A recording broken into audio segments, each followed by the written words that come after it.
پھر کوئی اور رکعت نہیں ملائی تھی، اور امام بخاری نے اس حدیث سے کہا کہ آپ رزلٹ نہ نکالیں کہ رکوع میں رکعت مل جاتی ہے، کیونکہ امام بخاری ایک اور روایت لے کے آئے ابو سعید خدری سے غالباً رضی اللہ تعالیٰ عنہ کہ رکعت اس وقت شمار کرو جب تم قیام کی حالت میں امام کو پاؤ، لیکن اس میں بھی قیام کا ذکر ہے، اور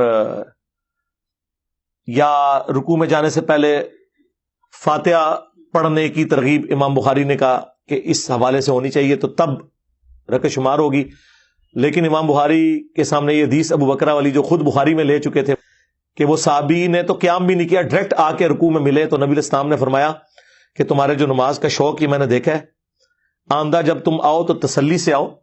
وہ پیچھے سے ہی رکوع میں چلے گئے تھے، پھر چلتے چلتے صفوں میں شامل ہوئے، حضور نے کہا تسلی سے آؤ، صف میں کھڑے ہو کے نماز میں جو رکعت ملے وہ لے لو، جو رہ جائے وہ پوری کر لو۔ تو جو لوگ رکوع میں رکعت ملنے کے قائل ہیں وہ اس کو دلیل کے طور پر پیش کرتے ہیں کہ دیکھیں ابو بکرہ رضی اللہ تعالیٰ عنہ کو رکوع میں ملنے پہ نبی علیہ السلام نے یہ نہیں فرمایا کہ تمہاری رکعت رہ گئی ہے۔ دوسرے لوگ کہتے ہیں اس میں عدم ذکر ہے، اس میں کوئی تفصیل ہے ہی نہیں ہے۔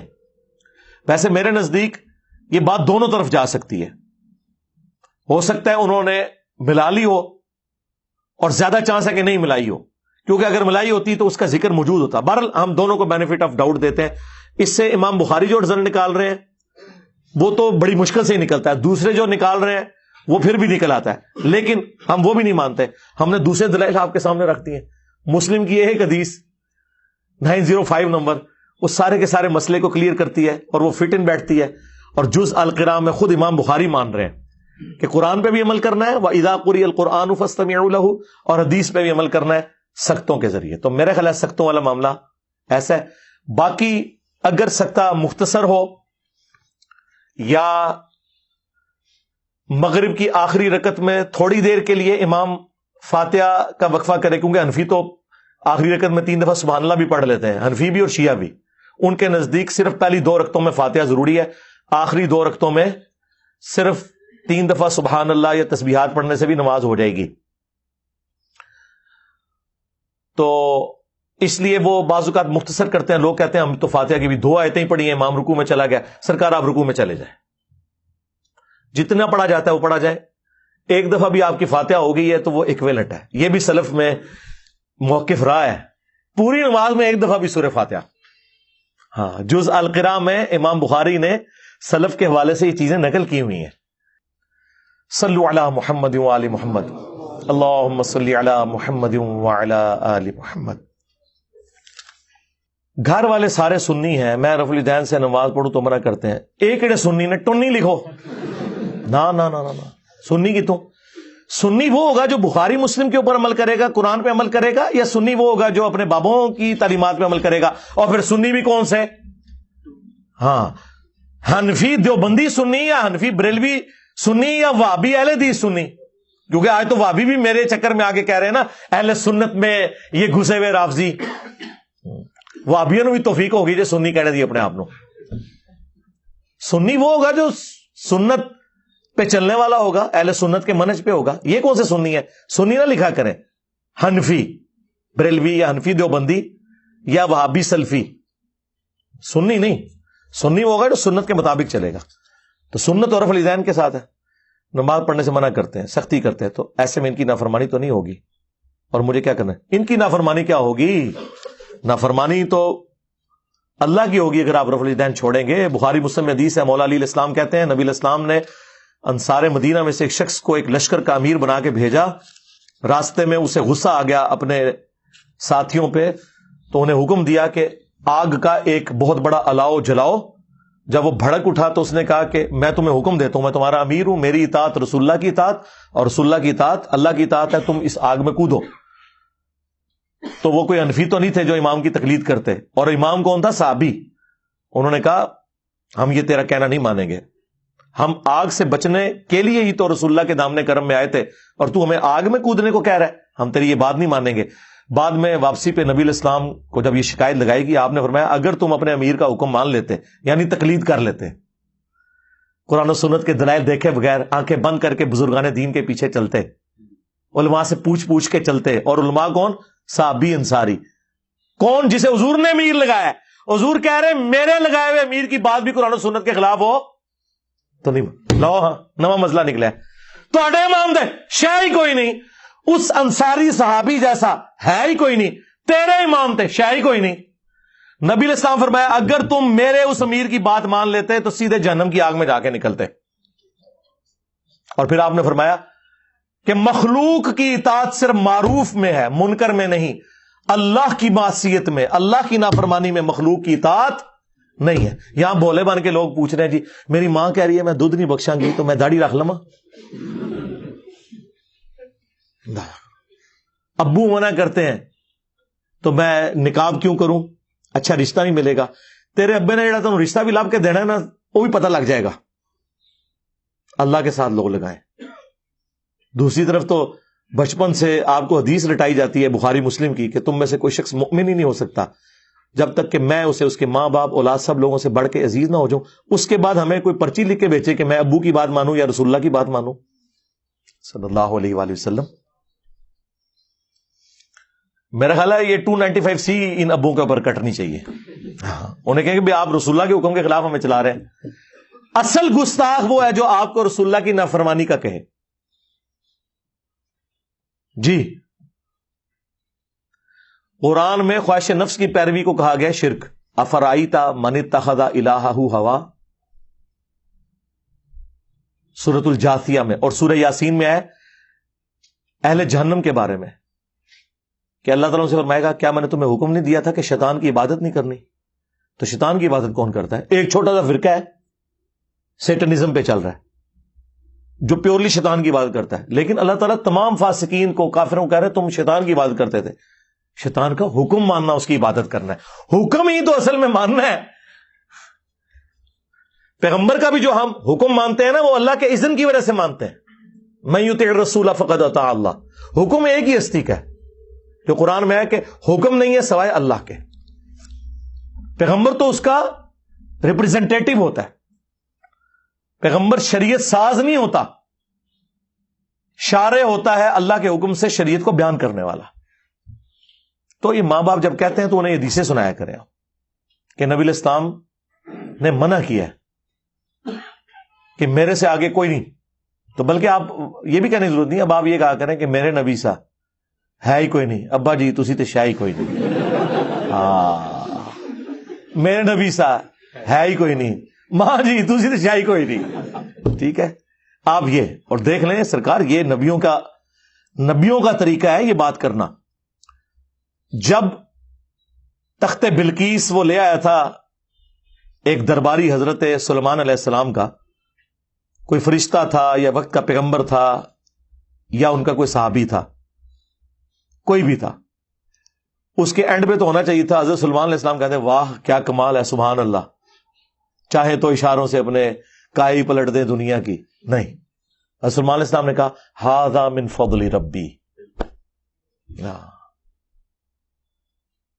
اس کی بھی تعریف نہیں کی, اپنی تعریف بھی نہیں کی کہ میری نسبت کی وجہ سے اسے یہ ملا.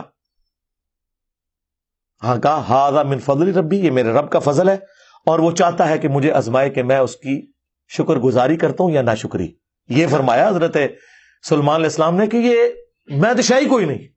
ہائے ہائے ہائے. اور یہی حال ہے حضرت زکریا علیہ السلام نے جب بے موسمی پھل دیکھے سیدہ مریم کے پاس, سورہ آل عمران میں آئے تو کہا یہ مریم کہاں سے ہے؟ انہوں نے کہا یہ اللہ کے پاس سے ہیں. کہنا چاہیے تھا حضور آپ کی مریدنی ہوں اور آپ تو وہ پیر ہیں جن کو اللہ نے میرا پیر بنایا ہے. خالو بھی تھے, پیر بھی تھے, مرشد بھی تھے. یار اس سے کوئی بہتر موقع تھا کہ سیدہ مریم کہتی کہ میں آپ کی سٹوڈنٹ ہوں, یہ سارا آپ کا فیض ہے. ان کا ھذا من فضل ربی. ہائے ہائے ہائے, یہ میرے رب کے پاس سے آئے ہیں. حضرت زکریا نے بھی نہیں ان کو ڈانٹا کہ تو میرے بغیر ڈائریکٹ ہو گئی ہیں اللہ نال. ہائے ہائے ہائے, نا نا نا نا. حضرت زکریا کے بارے میں پھر قرآن میں آیا کہ یہ بات حضرت زکریا کو کلک کر گئی کہ میری شاگردنی, میری مریدنی اللہ تعالیٰ سے بے موسمی پھل پا رہی ہے, اپنے حجرے کے اندر کوئی درخت بھی نہیں اگا ہوا, تو اللہ تعالیٰ مجھے بڑھاپے میں کیا اولاد نہیں دے سکتا؟ وہاں ہے کہ وہیں پھر زکریا محراب میں چلے گئے کہ یا اللہ میں بھی تو ہوں. اور سورہ مریم میں تو آیا میرا سر جو ہے وہ سفید بالوں سے چمک اٹھا ہے, مجھے اولاد یعقوب کا, بنی اسرائیل کا وارث چاہیے جو ٹیمپل آف سلیمان میں اس ہیکل سلیمانی کی خانقاہ میں جو توحید کے لیے بنائی گئی ہے، زکریا کے بعد اس مشن کو آگے توحید کے لے کے چلے. اور میری بیوی بانجھ ہے، میں بڑھاپے کی عمر کو پہنچ چکا ہوں، اللہ تعالیٰ نے دے دیا یحییٰ علیہ السلام. تو دیکھیں کہ انبیاء کرام کی تعلیمات، یا ہم یہ ادھر ہی یعنی پھنسے ہوئے ہیں. اور میں تو ویسے اس حق میں بھی نہیں ہوئی، جو آپ لوگوں نے گاڑیوں کے پیچھے لکھوایا ہوتا ہے نا ماں کی دعا سے درج ہے. میں ماؤں کی دعاؤں کا منکر نہیں ہوں، لیکن سرکار ہمیں تو اللہ کے بعد کوئی نظر ہی نہیں آتا. توحید تو یہ ہونی چاہیے. کیا صحابہ کرام یہ کرتے تھے؟ کیا انبیاء کا یہ طریقہ ہے؟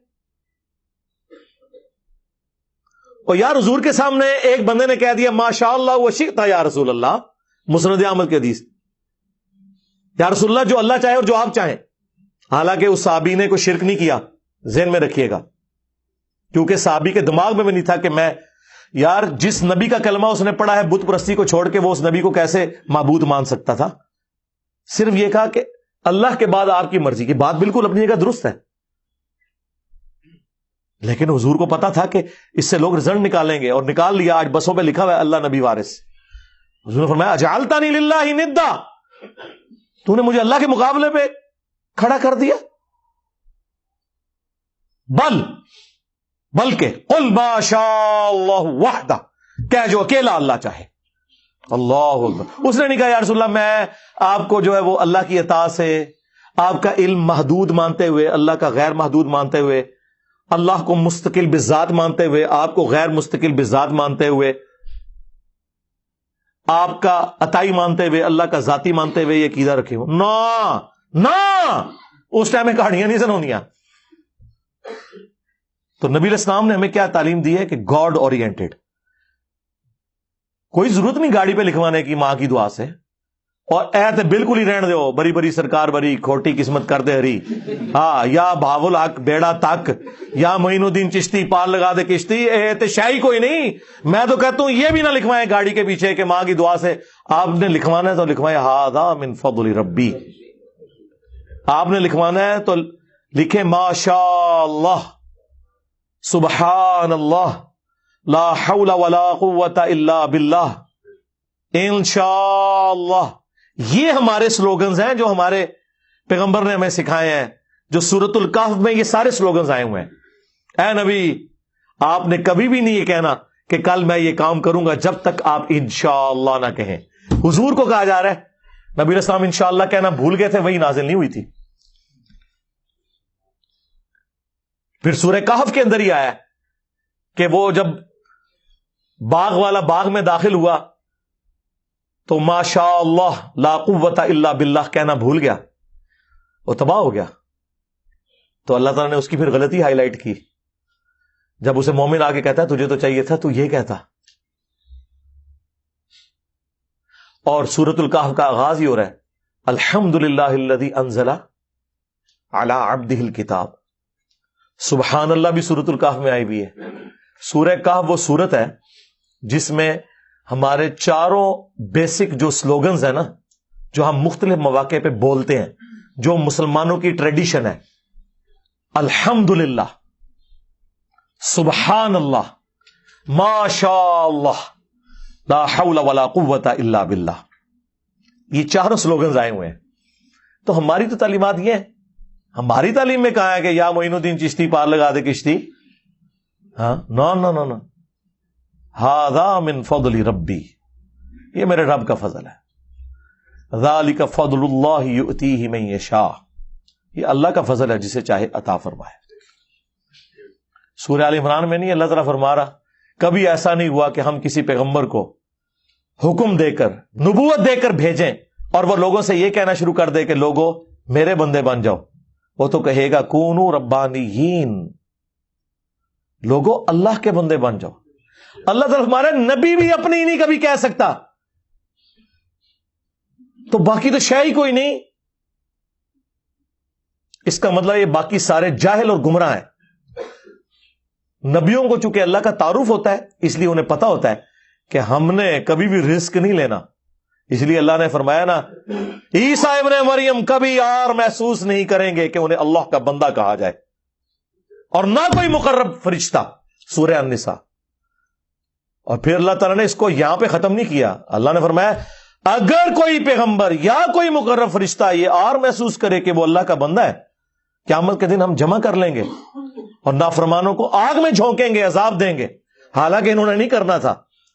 مجھے بتائیں ان کے ہوتے ہوئے تو اڑے بابے کے نے جبرائیل علیہ السلام جیسا ہے ہی کوئی نہیں, تیرے بابے تھے شے ہی کوئی نہیں, عیسیٰ جیسا ہے ہی کوئی نہیں, تیرے بابے تھے شے ہی کوئی نہیں.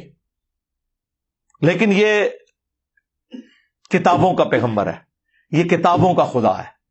مجھے بتائیں ہر آنے والا دن آپ کے اوپر یہ حقیقت کھولے گا کہ یہ جو میں نے جملہ بولا ہے نا کہ مرنے سے پہلے اے مسلمان کر لے اس پہ غور, کتابوں کا خدا اور ہے, بابوں کا خدا اور, کتابوں کا دین اور ہے, بابوں کا دین اور. یہ بالکل صحیح بولا ہے.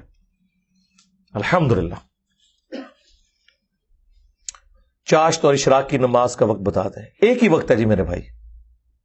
چاشت تو اردو کا لفظ ہے, عربی میں چے نہیں ہوتی. اس کے لیے عربی میں جو لفظ ہے دوحا, دن کی نماز.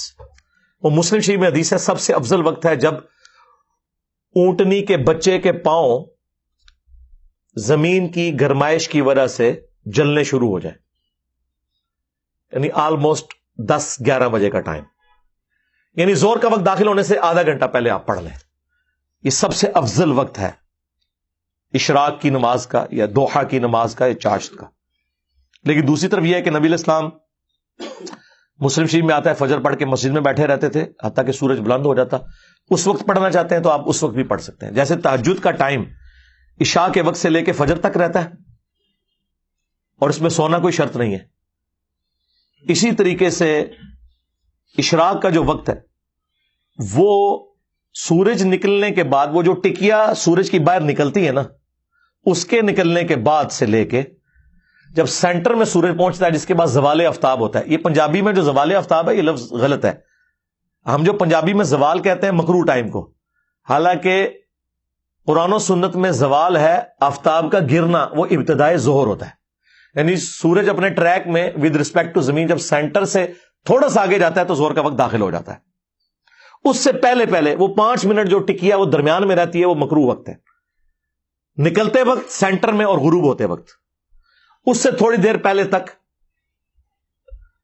اشراق اور چاشت دونوں ایک ہی نماز کے نام ہے. اس کا نام اوابین بھی مسلم شریف میں آیا ہے, توبہ کرنے والوں کی نماز. ایک وہ 6 نفل ہیں جڑے تسی پڑھ دے مغرب تو بعد اوابین دے, اوابین بھی اشراق کی نماز کو کہا گیا. دیکھیں کتنے نام ہیں اس نماز کے, اشراق, چاشت, اوابین, اور عربی میں آپ اس کو دوحا کہہ لیں چاشت کو. یہ سارے کے سارے دن کی نماز ہیں. کم از کم 2 رکھتے ہیں, زیادہ آپ کی جتنی مرضی پڑھیں.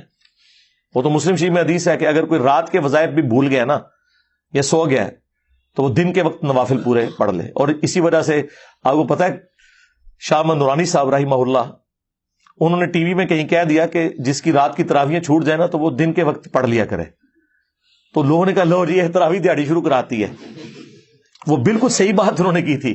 یہ مسلم شریف میں حدیث ہے کہ رات کے کوئی سنت اذکار یا نوافل بھول جائے یا اس کے رہ جائیں کسی وجہ سے, مجبوری بھی ہو سکتی ہے نا, تو اگلے دن ظہر سے پہلے کر لے تو اللہ تعالیٰ اسے اتنا ہی ثواب دے دے گا. یہ مسلم شریف میں حدیث موجود ہے. سورہ ملک کسی رات کا پڑھنا رہے گی کوئی مسئلہ نہیں, ظہر سے پہلے پڑھ لیں. سورہ بقرہ کی آخری 2 آیات, آخری 3 کل جو یہ رات کے وظائف ہیں, اگر رہ گئے تو آپ صبح بھی پڑھ سکتے. قرآن ہمیشہ سے نہیں تو حضرت ابراہیم علیہ السلام کی دعا رب اجعلنی, اور قرآن میں ہے کہ حضرت عیسیٰ بشارت دیتے ہیں ایک نبی کی جس کا نام احمد ہوگا اور کتاب کا علم دے گا. یہ کس کتاب کا ذکر ہے؟ کیا یہ قرآن کا ذکر ہے؟ کیا سارے نبی قرآن کی دعوت دیتے ہیں؟ قرآن جو ہے وہ تو ظاہر ہے کہ اینڈ پہ نازل ہونے والی کتاب ہے, لیکن اللہ کے علم میں تو ہے نا, اللہ کا علم تو ہمیشہ سے اس کے ساتھ ہے نا. قرآن کو کوئی ہم مخلوق تو نہیں مانتے, یہ اللہ کا کلام ہے اور کلام متکلم کی صفت ہوتا ہے. یہ پھر وہ منطق اور فلسفے کی بحثیں شروع ہو جائیں گی. اللہ کے علم میں تو ہے نا. مسند احمد میں حدیث ہے میں اللہ کے ہاں خاتم النبیین اس وقت بھی لکھا ہوا تھا جب آدم علیہ السلام روح اور مٹی کے درمیان تھے. خاتم النبیین لکھا تھا. اللہ کے علم میں تو ہے نا. نازل باقی یہ ٹھیک ہے, یہ ام الکتاب سے نازل ہوئی ہے قرآن. اصل جو ہارڈ ڈسک ہے نا وہ ہے لوح محفوظ. بل ہوا قرآن مجید فی لوح محفوظ. اسی لوح محفوظ کا حصہ تورات بھی ہے، انجیل بھی ہے، زبور بھی ہے، موسیٰ علیہ السلام کے صحائف ہیں، ابراہیم علیہ السلام کے صحائف ہیں، قرآن ہے، جتنی الہامی کتابیں نازل ہوئیں، جتنی الہامی باتیں یا صحائف انبیاء کرام کی سنت اور احادیث میں ٹرانسفر ہوئے، لوح محفوظ سے سب کچھ آیا ہے، اسی کا حصہ جو ہے وہ قرآن بھی ہے۔ کیا مولانا مودودی نے اپنی کتاب خلافت و ملوکیت میں حضرت عثمان کے بارے میں تنقید کی ہے؟ یہ جھوٹ ہے جی، آپ خود پڑھ کے دیکھ لیں۔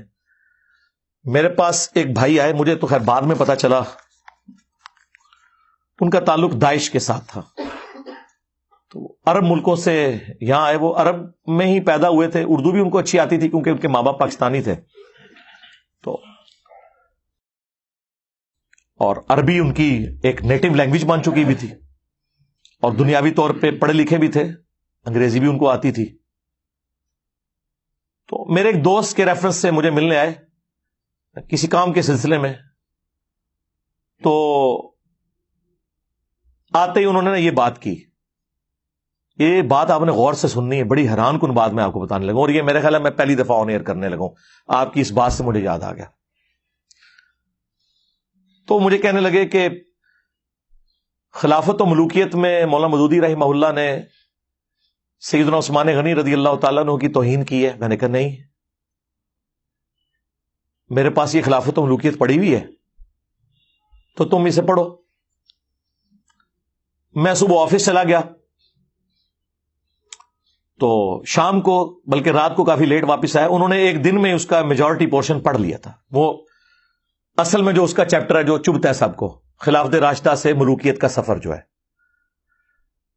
تو جب میں واپس آیا نا، تو وہ صبح جو میرے ساتھ بحث کر رہے تھے نا، مجھے کہنے لگے یار مودودی صاحب نے تو جس طریقے سے یہ مقدمہ پیش کیا ہے، اس سے تو سافٹ انداز حق بات کا ہو ہی نہیں سکتا۔ ایون حضرت معاویہ ابن ابی سفیان رضی اللہ تعالی عنہما کے بارے میں بھی انہوں نے اتنی سافٹ لینگویج یوز کی ہے، اگرچہ انہوں نے غلطیاں ہائی لائٹ کی ہیں، کہ اس سے سافٹ لینگویج ہو ہی نہیں سکتی۔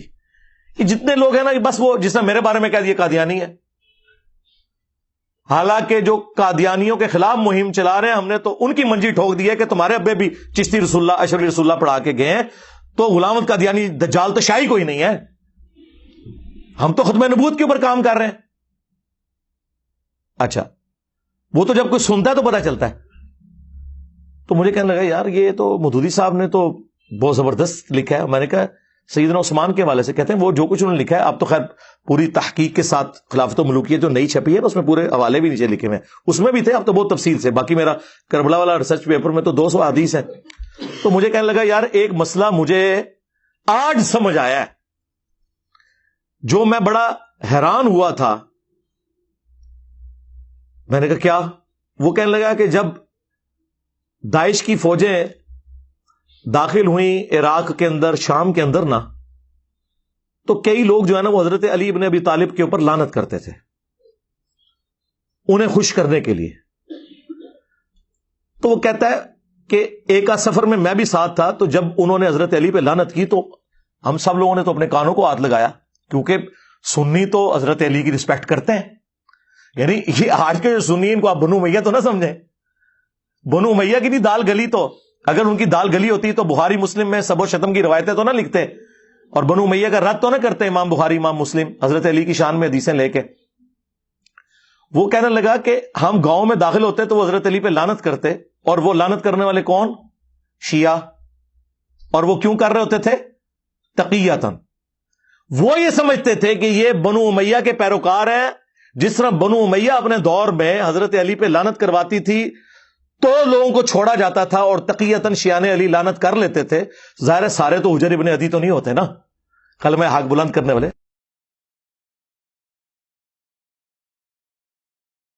اور وہ بھی جائز ہے جان بچانے کے لیے اگر کوئی کلمہ کفر بھی بول دے۔ سورۃ النحل میں آیا ہے اور سورہ آل عمران میں بھی آیا ہے، تقیہ بھی کیا جا سکتا ہے، کلمہ کفر بھی بولا جا سکتا ہے اگر آپ کا دل ایمان پہ ٹھکا ہو۔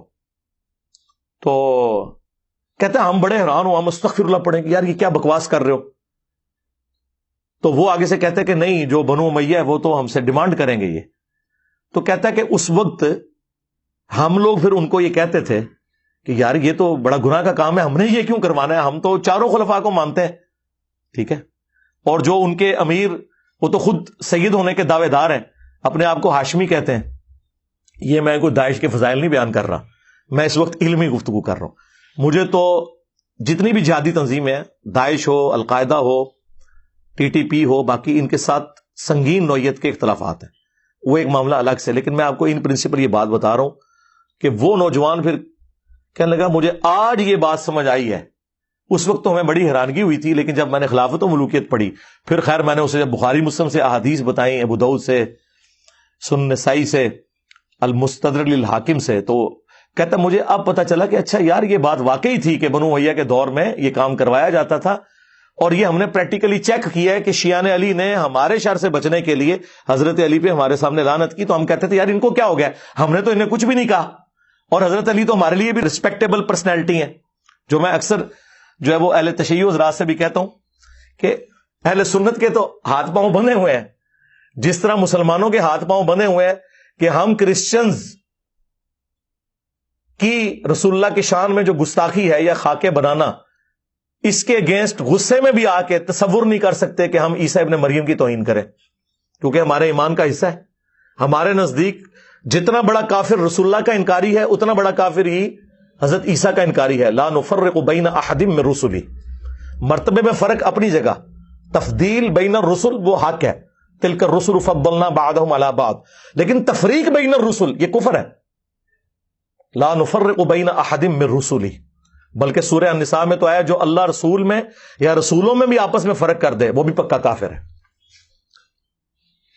ہمارے ہاتھ پاؤں بنے ہوئے, ہم عیسیٰ ابن مریم کی توہین کا سوچ بھی نہیں سکتے.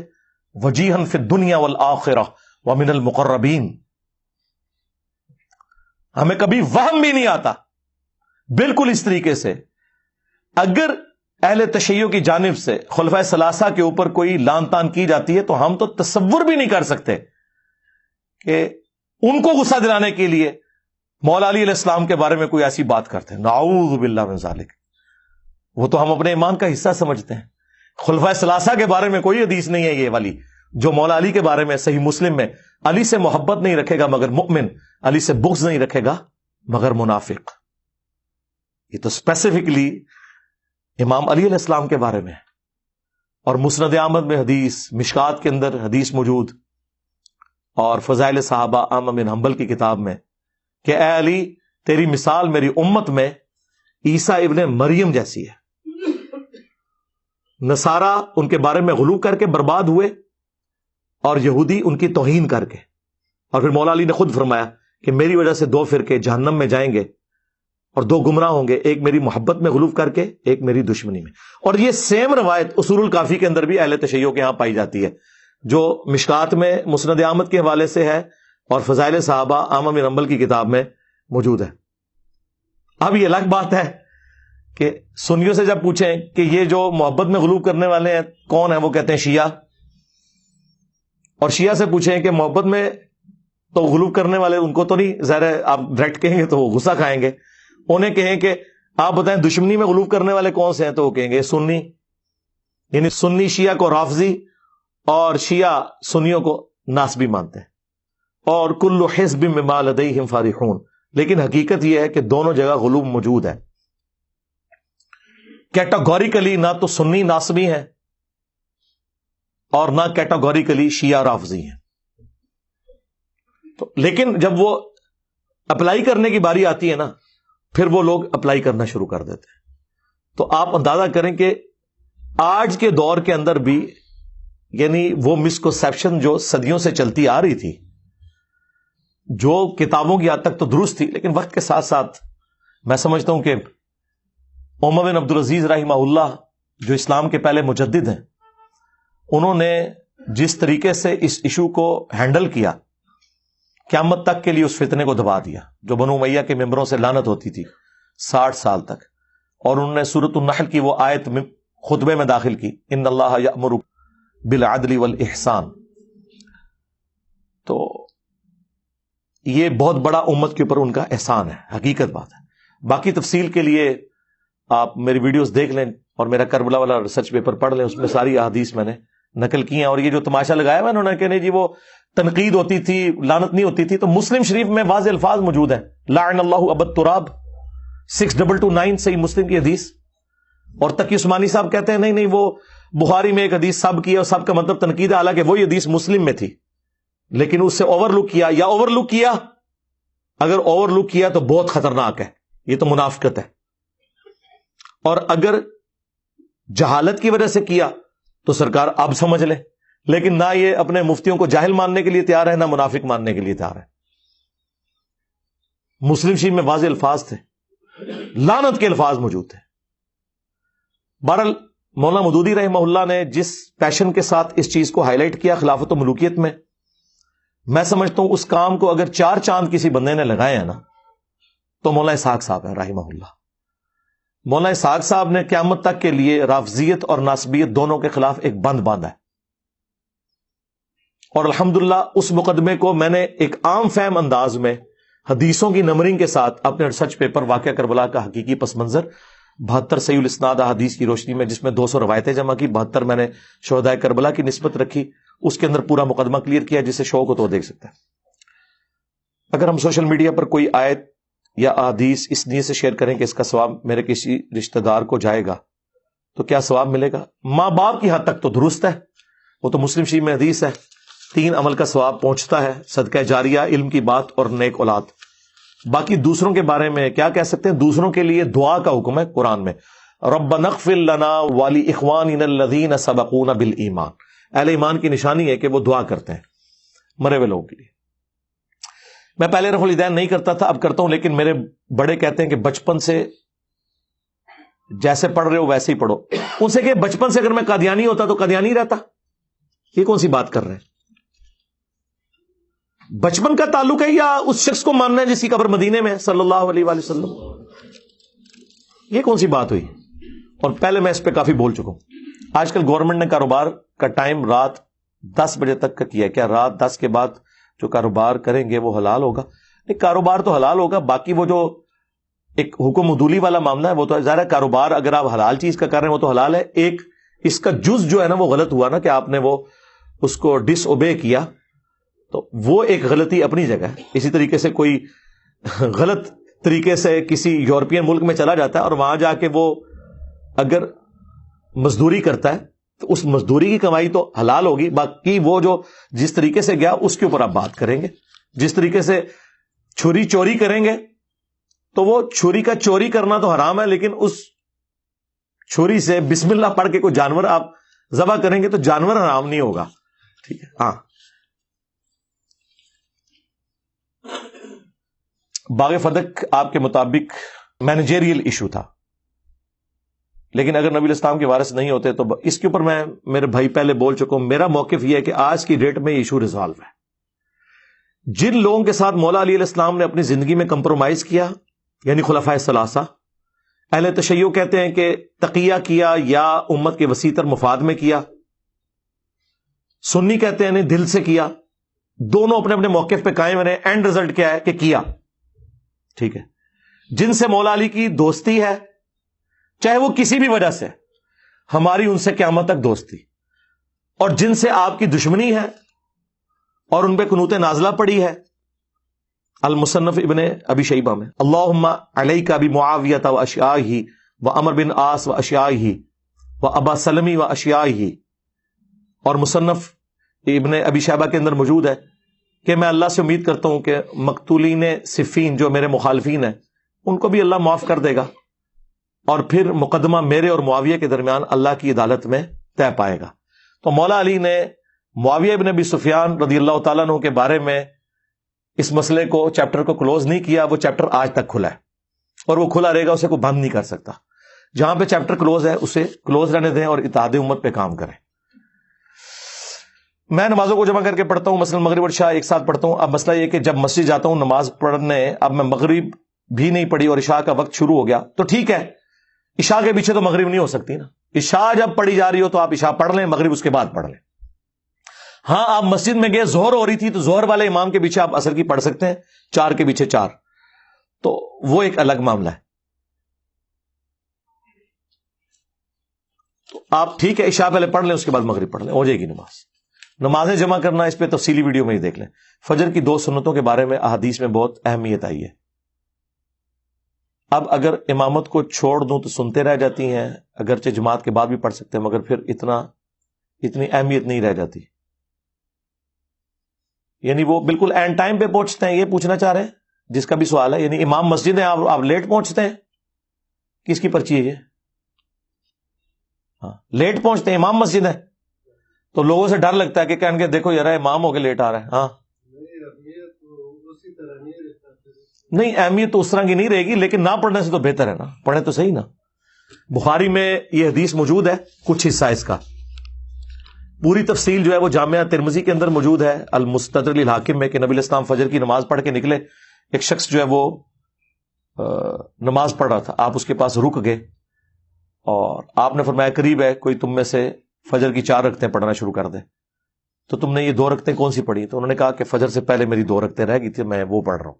تو نبی علیہ السلام نے خاموشی اختیار کر لی. اسے حدیث تقریری کہتے ہیں، یعنی آپ کے سامنے کوئی عمل ہوا، آپ نے اس سے منع نہیں فرمایا، تو بعد میں پڑھنے سے ہو جائیں گی، لیکن یہ روٹین نہ بنائیں. لیکن نہ پڑھنے سے تو بہرحال بہتر ہے، کیونکہ نبی علیہ السلام نے فجر کی 2 سنتیں اور عشاء کے وتر یہ سفر میں بھی نہیں چھوڑے. جس طرح دوسرے علماء کرام کے ساتھ، مفتیان کرام کے ساتھ ہوتے ہیں، آپ کے ساتھ کوئی عالم کیوں نہیں جوڑا؟ یار یہ کون سی دلیل ہے؟ یہ تو اسی طریقے سے ہے کہ نبی علیہ السلام سے کوئی پوچھے کہ آپ کے ساتھ کوئی یہودی عالم سوائے عبداللہ بن سلام کے ایمان کیوں نہیں لے کے آیا؟ تو یہ تو ہمارا کام تو صرف دعوت دینا ہے، باقی جڑے بہت سارے ہوئے ہیں، یہ رہنے دیں. آپ کیوں ان کی نوکریوں کے پیچھے لگے ہوئے ہیں؟ آپ، میں ہی انہیں منع کرتا ہوں. یہ لاجک دیتے ہیں کہ وہ اکیلا ہے، کوئی عالم اس کے ساتھ نہیں. تو میں علماء کو کہوں گا، میں اگر اکیلا ہوں نا تو آپ کی پبلک میرے ساتھ ہے، آپ کے ساتھ پبلک کوئی نہیں. ٹھیک ہے. اسلام کے مفتیان اکرام جو الیاس قادری کے بیاہ پر سوالوں کے جوابات دیتے ہیں، آپ کا ایسا آدمی کیوں نہیں ہے؟ کوئی ضرورت ہی نہیں ہے جی، الیاس قادری صاحب کو ضرورت ہے نا. ہم تو مفتی اکرام کو بتاتے ہیں کہ قرآن و سنت میں لکھا ہوا ہے، تو مفتی اکرام نے ہمیں کہاں سے آ کے بتانا ہے؟ مجھے بتائیں، جتنا دنیا میں ہنگامہ کھڑا کیا ہے، آج تک کسی کا علمی جواب آیا ہے؟ جب ہم مفتی تقی عثمانی صاحب، مفتی منیب الرحمان صاحب جو پلانٹ ارتھ پہ ان کے سب سے بڑے مفتی ہیں، ان کی کتابوں سے ان کے بلنڈرز دکھا رہے ہیں، تو باقی تو شاہی کوئی نہیں. اور اس لیے میں نے کہا کہ کسی کو شوق ہے تو بٹھا لیں ان کو ہمارے ساتھ، آ جائیں. پہلی بات چشتی رسول اللہ اشرف رسول اللہ پہ ہوگی. آؤ نا داڑ تھلے لے آؤ، جڑا مفتی ہے جائے مریا ہوا زندہ آ کے گل کرے. پہلے عقیدے پہ بات ہوگی، گستاخانہ باتوں پہ بات ہوگی آگے بعد میں. اس کی وجہ یہ کہ آپ نے خود ایک دوسرے کو کافر اسی بنیاد پہ ڈکلیئر کیا ہوا ہے. اعلیٰ حضرت نے اسامہ الارمین میں دیوبندیوں کے عقیدوں پہ گرفت نہیں کی، دیوبندیوں کی گستاخانہ عبارتوں میں گرفت کی ہے. کہتے ہیں انجینئر صاحب ٹونڈ لے کے گستاخیاں لائے ہیں اور انجینئر صاحب گند پہ ہی بیٹھتے ہیں، تو اعلیٰ حضرت گند پہ بیٹھے ہیں. اشری تھانوی نے 2000 کتابیں لکھی تھی، اس میں سے ایک حفظ الایمان ہی نظر آئی نا اعلیٰ حضرت کو. اعلیٰ حضرت بھی تو ڈھونڈ کے گند پہ بیٹھے نا، تو میں فکر اعلیٰ حضرت پہ ہوں. آؤ نا گل کرو. تو یہ بات ہے. تو ہم نے تو یہ بھی ٹی ایل پی کے جو رپورٹر آئے تھے ان کے سامنے میں نے، یار اس سے بڑی کوئی بات ہو سکتی ہے؟ ٹی ایل پی کا سعد رضوی صاحب کا صدیق جان ہمارے پاس آیا، جیسے عمران خان صاحب کا صدیق جان اور عمران ریاض خان ہے نا، تو سعد رضوی صاحب کا جو صدیق جان اور عمران ریاض خان ہے نا، وہ جرار ہے جو مجھ سے انٹرویو لے کے گیا ہے. ان کے جتنے سوالات تھے میں نے جواب دیے ہیں نا. اب ان کا کام ہے نا، اور اس میں نے کہا کہ لے آؤ اپنا مولوی. لیکن کون بڑا؟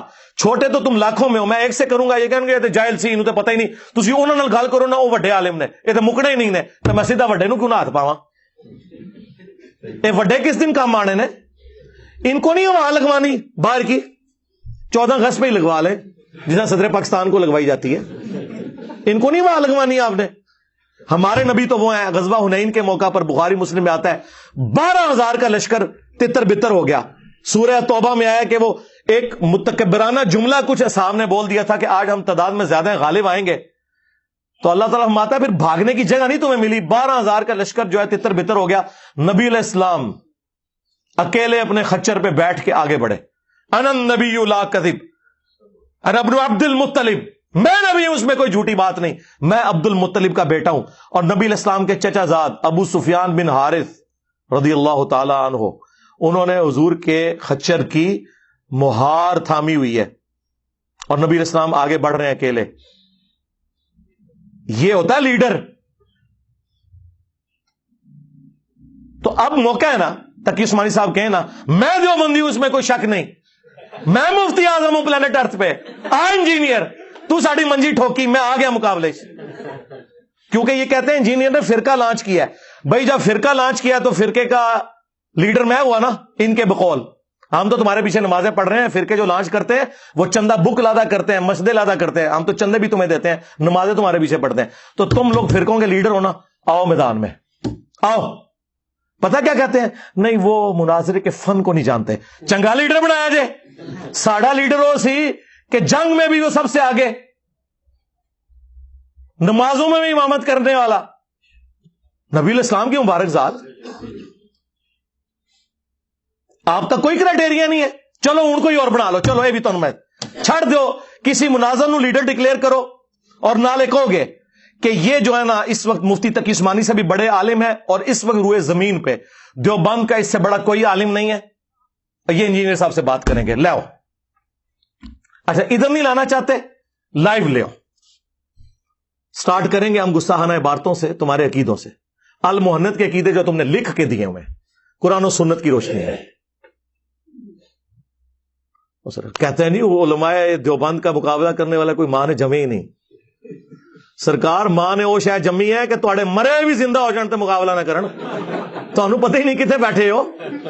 اور ماما نے پہلے بھی جمے سن, یوٹیوب حفیظہ اللہ نہیں سی ہوندی, فیس بک دامت برکاتم عالیہ نہیں ہوتی تھی, ہاں آیت اللہ واٹس ایپ نہیں ہوتے تھے, ہاں اس لیے وہ آوازیں جہاں اٹھتی تھی وہیں دفن ہو جاتی تھی. امام نسائی نے اگر ناسبیت کو للکارا ہے نا تو انہیں قتل کر دیا گیا, صرف کتاب ہی ان کی رہ گئی, اور وہ بھی بنو عباس اور جو بعد میں سلطنت عثمانیہ چونکہ سنی تھے تو اس طرح وہ اس چیزیں سے ان چیزوں کو سامنے نہیں آنے دیتے تھے. یہ تو آج مبارک دور ہے کہ سنی کا بچہ شیعہ کی بات سن رہا ہے, شیعہ کا بچہ سنی کی بات سن رہا ہے. پہلے کہاں یہ ہوتا تھا, اس لیے یہ سارے ڈکوسلے چلے. تو لیاؤ, تیار ہوں میں بیٹھنے کے لیے. مفتی منیر صاحب آ جائیں. ٹی ایل پی کا جب جھگڑا ہوا عمران خان صاحب کی گورنمنٹ کے ساتھ, آرمی چیف نے کس بندے کو بلایا, اتنی ہارڈ لائنر جماعت کس کے قابو آئی ہے, مفتی منیر صاحب کے.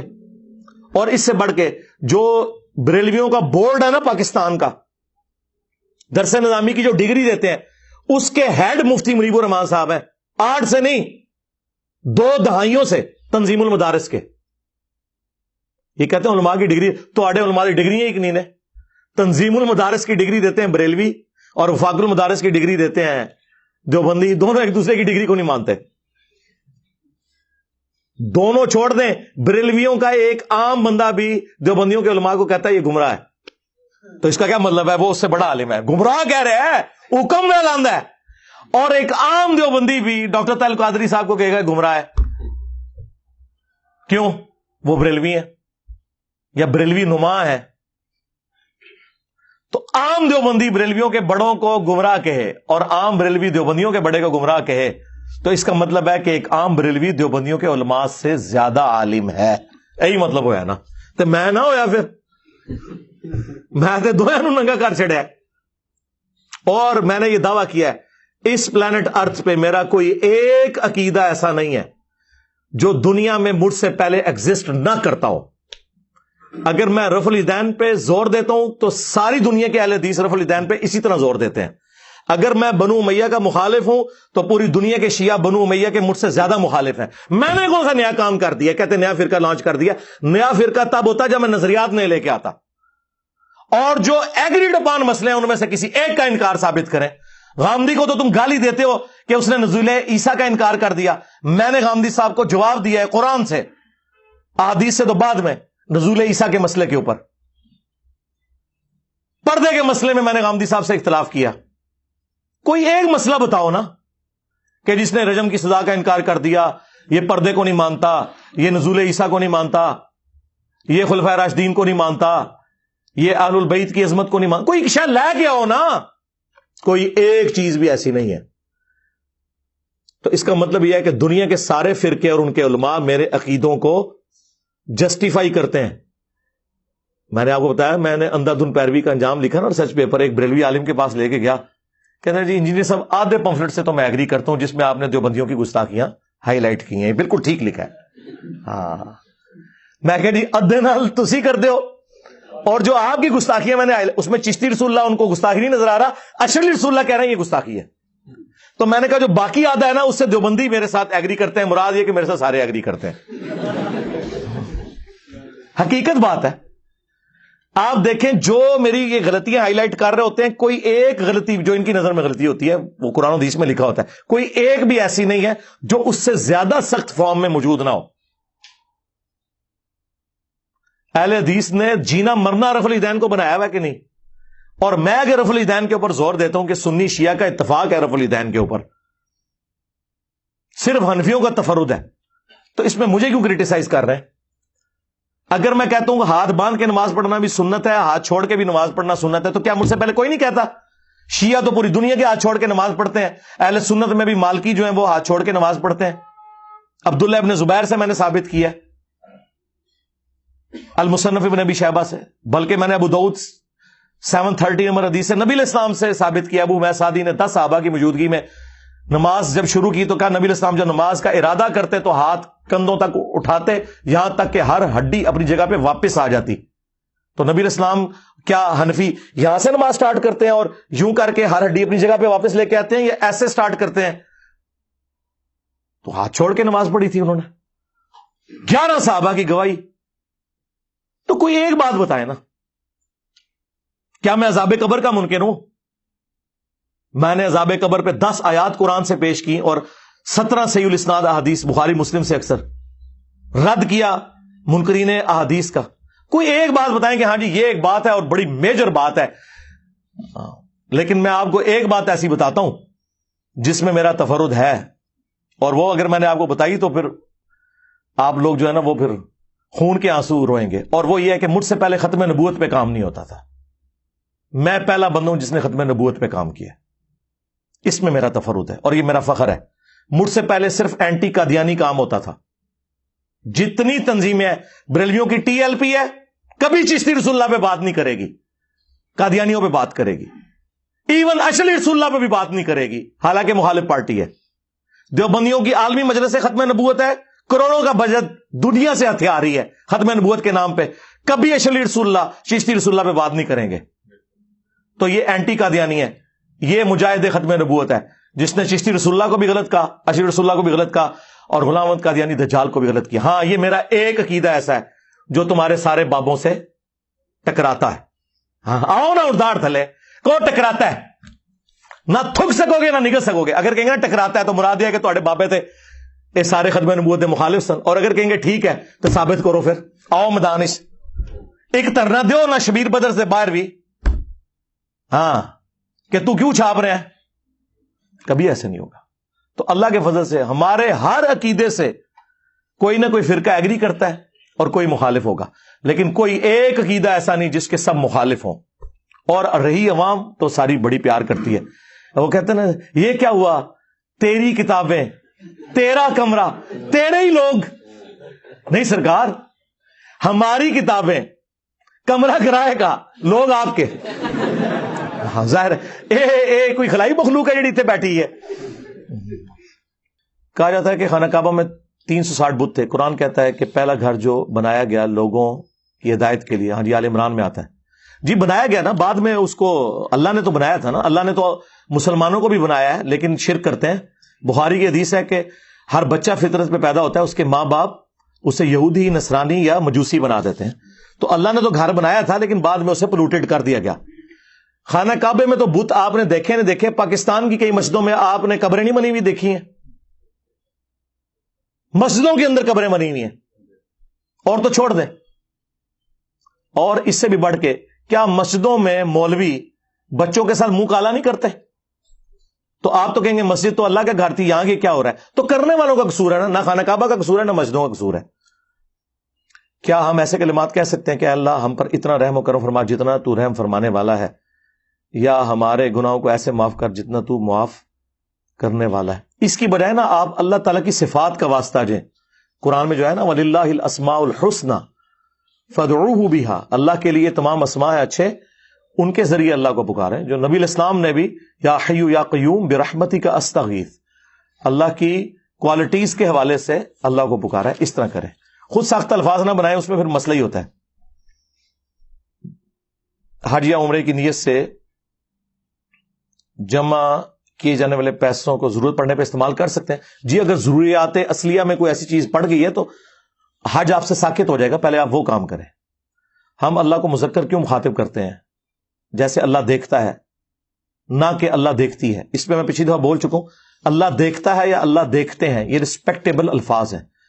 آج بھی شستہ اردو میں آپ دیکھیں, کراچی میں, لکھنؤ میں, بریلی میں کتنے لوگ ہیں جو اکیلے گئے ہوتے ہیں, کہتے ہیں ہم گئے تھے, ہم نے وہاں یہ کھایا. ہم وہ اپنے اکیلے آپ کو کہہ رہے ہوتے ہیں. تو اس لیے قرآن پاک میں رسپیکٹیبل ایک سیگے کے طور پہ انا نحن نزلنا الذکر وانا لہ لحافظون, بے شک ہم ہی نے قرآن کو نازل کیا, ہم ہی اس کی حفاظت کرنے والے ہیں.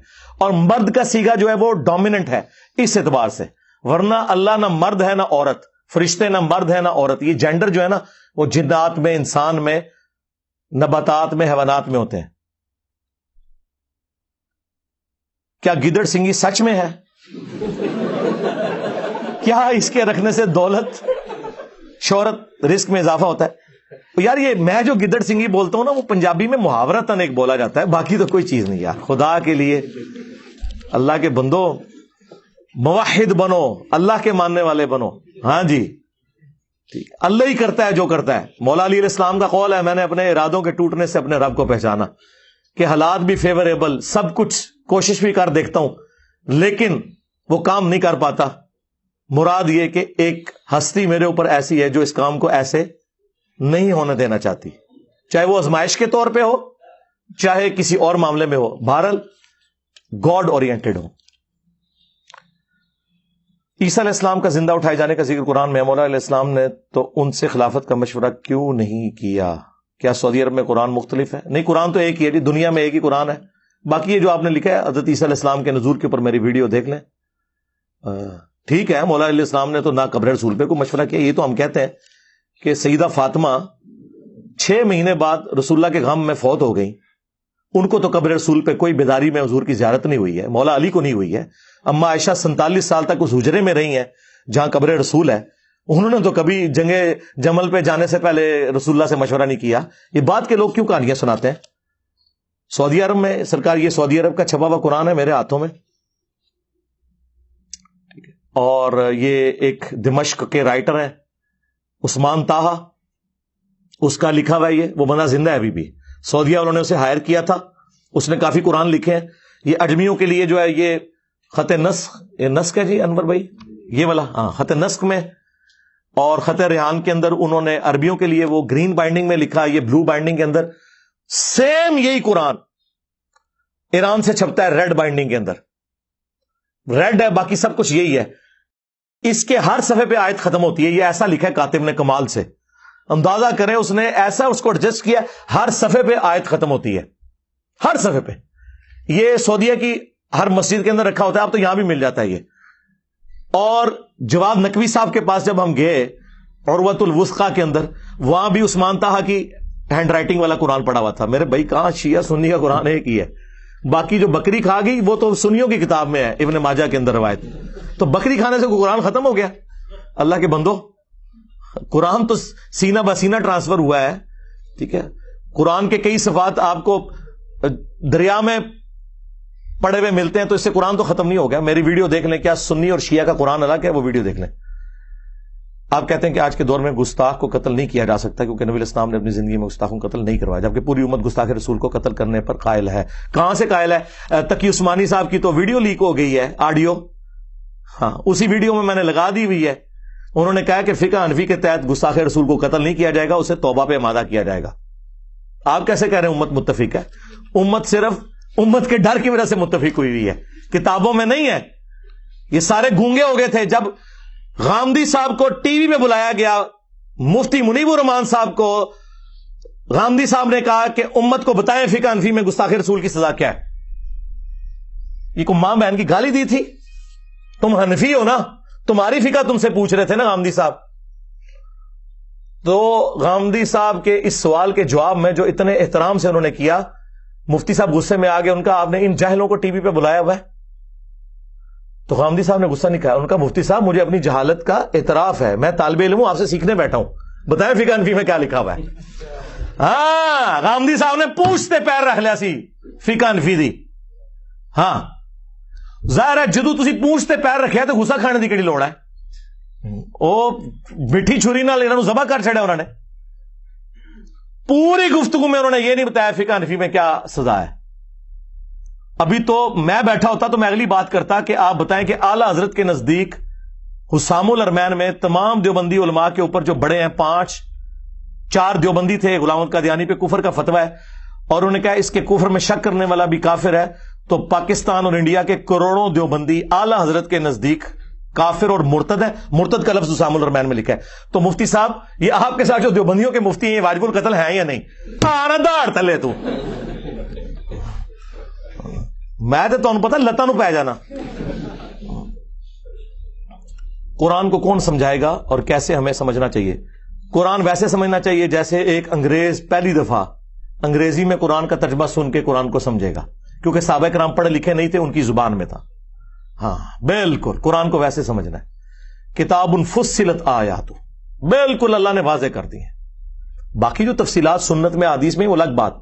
ایاک نعبد و ایاک نستعین کی تفسیر سنی ہو شیعہ سب نے تفسیر میں ڈنڈی ماری ہے، ترجمہ سب نے یہی کیا ہے، اے اللہ تیری عبادت کرتے ہیں، تجھی سے مدد مانگتے ہیں، ٹھیک ہے؟ تو وہ آپ اس کو اس طرح ہی لیں۔ یہ آج جو گورے مسلمان ہو رہے ہیں قرآن کا ترجمہ پڑھ کے، انہیں تو سمجھ نہیں آنا چاہیے تھا۔ جب مسلمان کو قرآن ترجمے میں پڑھ کے بغیر مولوی کے سمجھ نہیں آ رہا تو کافر کی تو سمجھ آ گیا۔ تو آڑے منہ تے کالک مال چھڑی ہے اتنے کافراں نے 9/11 تو بعد کہ سانو انگریزی ترجمہ پڑھ کے سمجھ آ رہی ہے، تو جڑا مسلمانوں کے گھر جمع ہے، جو مسلمانوں کے گھر میں پیدا ہوا ہے، اس کو مولوی ممبر سے کہہ رہا ہے قرآن حدیث ڈائریکٹ نہ پڑھنا، گمراہ ہو جاؤ گے۔ بیسیکلی وہ کہہ رہا ہے کہ قرآن حدیث میں وہ لکھا ہے جو ہمارے عقیدوں کے خلاف ہے۔ وہ مجھے حیدر نقوی بھائی کی بات یاد آ گئی، انہوں نے بڑی ایک فلبدی بڑی زبردست بات کی کہ اگر کوئی غیر مسلم آپ کے پاس آئے اور کہ میں اسلام قبول کرنا چاہتا ہوں تو آپ اسے کون سی کتاب پڑھنے کے لیے دیں گے؟ بخاری شریف، اصول الکافی، ناج البلاغہ، مسلم شریف یا قرآن شریف؟ یہی دیں گے نا عقیدوں کی ہماری کتاب۔ وَأُوحِيَ إِلَيَّ هَذَا الْقُرْآنُ لِأُنذِرَكُم بِهِ وَمَن بَلَغَ۔ اے نبی تم فرماؤ قرآن اس لیے وحی کیا گیا تاکہ تم تک بھی میں ڈر کی بات پہنچا دوں، جس تک قرآن پہنچے۔ قرآن انسٹرومنٹ آف دعوت ہے نبی علیہ السلام کا۔ نبی علیہ السلام دعوت و تبلیغ کے لیے جس سلیبس کو فالو کرتے ہیں وہ قرآن ہے، تو اڈا سلیبس الگ کتوں آ گیا پھر؟ تو وہ حیدر نقوی بھائی نے کہا کہ آپ کہیں گے نا کہ قرآن پڑھو، اور آگے سے وہ کافر پوچھ لے کہ تو نے بھی یہ قرآن پڑھ کے اپنے عقیدے ٹھیک کیے تھے؟ ہائے ہائے ہائے ہائے۔ تو میرا خیال ہے اکثر علماء بھی شرمندگی کا شکار ہو جائیں گے کہ نہیں ہم نے تو کبھی قرآن اس نیت سے پڑھا ہی نہیں کہ اپنے عقیدے بھی ٹھیک کرنے، عوام نے تو خیر پڑھا ہی نہیں ہے۔ جب 200-250 سال پہلے ترجمہ ہو رہا ہے، شاہ ولی اللہ دہلوی نے کیا ہے فارسی میں، اس سے پہلے تو عام آدمی کو تو پتہ ہی نہیں تھا۔ والدین کی طلاق ہوگی، 2 سال کی بچی ہے والدہ کے ساتھ رہتی ہے، ننیال نے خرچے کا کیس کیا ہے، کہتے ہیں کہ پوری زندگی والد سے ملنے نہیں دینا۔ نہیں تو آپ کورٹ میں جائیں گے تو کورٹ کا ایشو ہے، میرا ایشو تو نہیں ہے، وہ عدالت آپ کو ملوائے گی ہفتے میں 1 دفعہ، یہ کون سا مسئلہ ہے؟ اچھا آپ نے خود معاہدہ کیا ہے، یہ اس طرح کے معاہدے تو غلط ہیں جو آپ نے کیے، شریعت کے خلاف آپ معاہدہ نہیں کر سکتے جی۔ وہ بیٹی آپ کی ہے، آپ کے مرنے کے بعد اسے جداد ملے گی، جو آپ کہہ رہے ہیں نا وہ لکھوا لیے، ایسے نہیں ہو سکتا۔ شیعہ کی حدیث کی کتابوں پہ عمل کیا جا سکتا ہے، اصول کافی وغیرہ ضرور کریں۔ شیعہ کی جو سب سے معتبر کتاب ہے وہ یہ ہے، غدیر خم پہ قرآن اور اہل بیت۔ تو میں تو کہتا ہوں کہ قرآن کے اوپر عمل کریں آپ، حدیث کی کتابوں کا تو نمبر بعد میں آتا ہے۔ اصول الکافی میں بھی لکھا ہوا ہے کہ میری وجہ سے 2 فرقے جہنم میں جائیں گے، مولا علی علیہ السلام نے فرمایا، اور 2 گمراہ ہوں گے، ایک میری محبت میں اور ایک میری دشمنی میں۔ عمل کریں اس حدیث کے اوپر، بچ جائیں۔ کیا سنت کا متبادل بدعت ہے؟ سنت کا متبادل اگر سنت کو بدل کے کیا جائے نا تو بدعت ہوگا، ادروائز سنت کو جو سپورٹیو چیزیں ہیں، اس کے اوپر میں پچھلے دنوں ویڈیو ریکارڈ کروا چکا ہوں۔ من احدث فی امرنا ھذا فہو رد ہے، لیکن سنت کو جو سپورٹیو چیزیں ہیں وہ صحیح مسلم حدیث ہے، جس نے اسلام میں اچھا طریقہ جاری کیا اسے ثواب ملے گا۔ یعنی امام بخاری، امام مسلم نے تو حدیث کی کتابیں لکھی ہیں، حضرت ابوبکر، عمر، عثمان و علی نے تو حدیث کی کتابیں نہیں لکھی، انہوں نے تو سنت کو ٹرانسفر کیا ہے۔ تو ہم اسے بدعت کہیں گے؟ نہیں، اسلام میں اچھا طریقہ ہے، کیونکہ باتیں وہ ہیں جو پہلے سے چلتی آ رہی ہیں۔ اگلے زمانوں میں لوگ اونٹوں پہ سفر کرتے تھے حج کا، آپ ہوائی جہاز پہ کرتے ہیں، لیکن وہاں جا کے 7 چکر ہی لگانے ہیں، صفا مروہ کی صحیح کرنی ہے، وہ دین نہیں بدلا۔ باقی اس کے لیے آپ جو طریقہ جو بھی اڈاپٹ کریں، ایئر کنڈیشن لگائیں مسجد میں، بے شک کوئی مسئلہ نہیں۔ ریل اسٹیٹ میں فکس پروفٹ پر پیسے لگانا سود ہے۔ فکس پروفٹ اگر یہ ہونا کہ جو رقم ہے اس کا پروفٹ فکس ہے، وہ تو سود ہے کہ 1 لاکھ لو اور مہینے کا 1000 روپیہ دو۔ لیکن اگر یہ ہو کہ 1 لاکھ لو اور جتنی تم کمائی کرو اس کا آدھا یا 30% مجھے دے دو، باقی تم رکھ لو، تو ہر دفعہ پھر ڈیفرنٹ آئے گا۔ جب وہ لاکھ کے پیچھے 2000 کمائے گا آپ کو 1000 دے گا، جب 10,000 کمائے گا تو پھر 5000 دے گا، ادروائز سود ہوگا۔ میں اہل تشیع گھرانے سے تعلق رکھتا ہوں تو مجھے نماز گھر پڑھنی چاہیے مسجد میں حدیث کے مطابق، کیونکہ میرے گھر والے مجھے مارتے ہیں۔ نہیں، کیوں مارتے ہیں؟ کس وجہ سے مارتے ہیں؟ مجھے سمجھ نہیں آئی، کس وجہ سے مارتے ہیں یہ بتائیں، یہ جس کا سوال ہے بھائی۔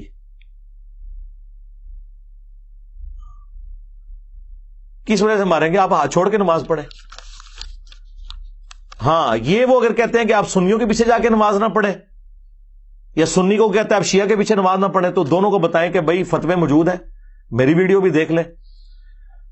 مفتی اعظم جو ایران کے ہیں، ان کے مرجع خامنائی صاحب نے ریٹن میں یہ فتویٰ دیا ہے کہ اگر سعودی حکومت شیعان علی کو یہ مجبور کرے کہ وہ ہاتھ باندھ کے نماز پڑھیں، تب بھی امام کعبہ کے پیچھے ہی نماز پڑھیں ہاتھ باندھ کے۔ اگرچہ ہمارے نزدیک ہاتھ چھوڑ کے نماز پڑھنا سنت ہے، لیکن امت کے اتحاد کی خاطر اگر آپ کو ہاتھ باندھنا بھی پڑے نا، ویسے وہ سعودیہ والے تو اللہ کا شکر ہے ان میں بڑی ٹالرنس ہے، یہاں حنفی بریلوی اور دیوبندیوں میں وہ ٹالرنس نہیں ہے جو ادھر ہے، ان میں بہت ٹالرنس ہے، اور اسی وجہ سے وہ چل رہے ہیں۔ ادروائز ایک انٹرنیشنل سٹی ہے مسلمانوں کا، وہاں پہ اگر وہ ٹھونسنا شروع کر دیں آپ کے اوپر اپنے نظریات کو، اور شیعہ کو کہیں کہ تو ہاتھ باندھ کے نماز پڑھ، اور سنیوں کو کہیں گے تو ناف کے نیچے نہ باندھ اوپر باندھ، تو پھر وہ حج عمرے کروا بیٹھے۔ یہ تو نہیں ہو سکتا، تو زبردستی وہ اس طرح کے معاملات میں نہیں کرتے۔ ایصال ثواب والدین کے لیے کس عمل سے کون کر سکتا ہے؟ جی، اولاد سب سے بہتر ہے۔ سنن ابن ماجہ میں حدیث ہے کہ ایک شخص کا جنت میں درجہ بلند کیا جاتا ہے، تو وہ شخص کہتا ہے اے اللہ یہ میرا عمل نہیں تھا، تو اللہ تعالیٰ فرماتا ہے تیرے بیٹے نے دنیا میں تیرے لیے دعا کی ہے، استغفار کی ہے۔ اور مسلم شریف میں حدیث ہے کہ میت کو 3 اعمال کا ثواب مرنے کے بعد بھی ملتا ہے۔ صدقہ جاریہ جو زندگی میں اس نے کیا، کوئی بھی نیکی کا کام کر دیا، علم کی بات جس طرح امام بخاری امام مسلم نے حدیث کی کتابیں لکھی، اور نیک اولاد جو کچھ کرتی ہے، دعا کرتی ہے اس کے لیے، اس کی طرف سے صدقہ اور خیرات کرتی ہے۔ ہمیں اختلاف ہے یہ جو قرآن پڑھ کے بخشتے ہیں اور اس کا ریٹ رکھا ہوا ہے، ایک قرآن 500 روپے کا آپ کو مدرسے میں ملتا ہے۔ جو دعا آپ کر سکتے ہیں، جو تڑپ آپ کو اپنے ماں باپ کی ہے، مولوی کو نہیں ہے۔ اگر آپ کسی سے سچے دل سے محبت کرتے ہیں تو آپ کو دین کے مطابق کیا کرنا چاہیے؟ یعنی یہ جو سچے دل سے آپ محبت کر رہے ہیں، یہ کون سی محبت ہے؟ یعنی آپ، میرا تو اس نے جانے، آپ اس سے مراد اللہ اور اس کے رسول کو اگر لے رہے ہیں تو پھر ان کی بات مانیں، اور اگر اس سے مراد آپ وہ مادو لال حسین کی محبت لے رہے ہیں جو ایک ہندو لڑکے پہ عاشق ہو گیا تھا، تو یہ تو گمراہی ہے۔ اور اگر اس سے مراد آپ یہ لے رہے ہیں کہ آپ کسی، یعنی کوئی میل ہے اس کا سوال ہے، کسی فیمیل کے ساتھ محبت کرتا ہے، تو ٹھیک ہے، پھر شرعی طریقے سے یہ ہے کہ آپ رشتہ بھیجیں، اس کے بعد جو اس کے ماں باپ ڈیسیژن کریں اسے قبول کریں، ٹھیک ہے۔ باقی یہ جو ہیر راجا تے مجنو لیلا تے مرزا صاحبہ بھی آ جائے، اچھا وہ قادیانی سی مرزا، ہاں انہوں نے تو رحمت اللہ علیہ کہتے جے، یہ مسئلہ صرف انجینئر ہونے لئی مرزا تھا۔ میں نے سنا ہے کہ شام کو پیاز کھانا صحیح نہیں ہے، نہیں، بخاری مسلم ہے کہ نبی علیہ السلام نے کہا ہے کہ کچا پیاز یا لہسن وغیرہ کھا کے مسجد میں نہ جاؤ، فرشتے جو ہے نا ان کو، یعنی اس بدبو سے وہ دور بھاگتے ہیں۔ تو باقی کھانے میں کوئی حرج نہیں ہے، آپ کھا سکتے ہیں، لیکن دانتوں کی صفائی کریں، اس کے بعد مسجد میں داخل ہوں، اس کے بغیر آپ داخل نہ ہو۔ تو مجھے بتائیں، اگر پیاز اور لہسن جو کہ حلال چیزیں اس کا یہ حال ہے، تو جو لوگ ہر ٹائم سگریٹ پھونکتے رہتے ہیں اور وہ مسجد میں جاتے ہیں، وہ بیچارے کیا کریں گے؟ تو اس لیے بچ جائیں، ان چیزوں کو چھوڑ دیں۔ وَلَا تُلْقُوا بِأَيْدِيكُمْ إِلَى التَّهْلُكَةِ، اپنے ہاتھوں سے اپنے آپ کو ہلاکت میں مت ڈالو. سگریٹ چھوڑ دو، بچ جاؤ سگریٹ کو. ٹھیک ہے جی. اے جی تھوڑا پورا تھدا میں مکا چھڑیا جائے. کوئی ایک بندہ بھی نہیں جی پرچی آئی ہو اور میں نے نہ پڑھی ہو، پرچی آگے بھیجی ہو اور نہ پڑھی ہو. جو بعد میں ظاہر ہے ان کا تو معاملہ ڈیفرنٹ ہے. اللہم انی اسألک بانک انت اللہ لا الہ الا انت الاحد الصمد الذی لم یلد ولم یولد ولم یکن له کفوا احد وإلہکم الہ واحد لا الہ الا هو الرحمن الرحیم. الف لام میم اللہ لا الہ الا هو الحی القیوم. اللہم صلی علی محمد وعلی آل محمد. اللہم ربنا آتنا فی الدنیا حسنہ وفی الآخرۃ حسنۃ وقنا عذاب النار. ربنا آتنا من لدنک رحمۃ وہیئ لنا من امرنا رشدا.